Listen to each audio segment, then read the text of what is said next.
আসসালামু আলাইকুম ও রহমতুল্লাহি ওবরকাতুহ।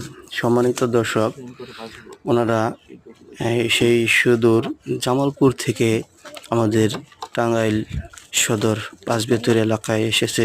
এই যে কিছু মৌমাছি নিয়ে, মৌমাছিগুলো দিয়ে ওনারা সরিষা ফুল থেকে মধু বের করে আমাদেরকে ওনারা আমাদের কাছে বিক্রি করবে আর কি।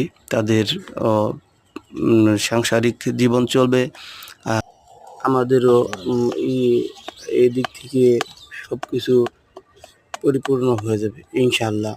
তো বন্ধুরা, এই যে আপনারা যারা মনে করেন যে এই মধু খাঁটি কিনে, আদৌ আসলেই খাঁটি কিনে, আপনারা যারা বিশ্বাস করতে চান না এই যে আসলেই এই মধুটা অনেকটাই খাঁটি, যার তুলনা নাই, যার কথা বলেও শেষ করা যাবে না। কেন বলে শেষ করা যাবে না?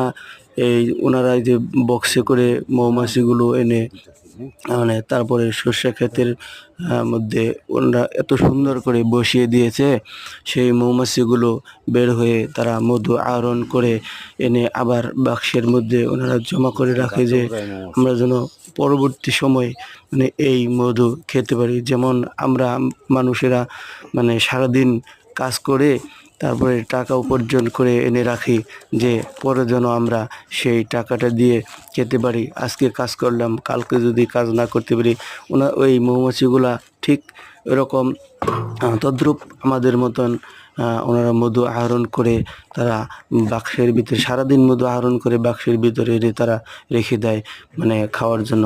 কিন্তু আল্লাহ তাআলা তো আমাদের নিয়ম অনুসারে ওই মধুগুলা আমাদের খাওয়ানোর জন্য কোনো না কোনো উপায়ে আমাদের জন্যই এই মধুগুলা যেভাবে তারা বের করছে আমাদের জন্যই সব কিছু।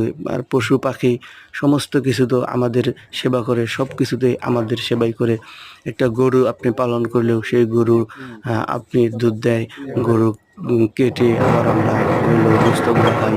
তো আল্লাহ তাআলা আমাদের জন্য সব কিছুই তৈরি করেছে। শুধুমাত্র 18,000 মাখলুকাত, তার মধ্যে শ্রেষ্ঠ মাখলুকাত হলো মানব জাতির জন্য আল্লাহ তাআলা সব কিছুই সৃষ্টি করেছেন।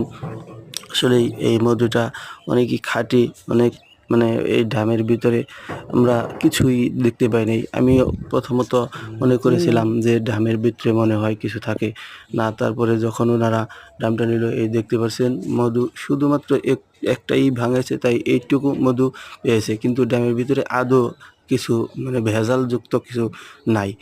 ইনশাআল্লাহ আপনারা সবাই মধু খাবেন।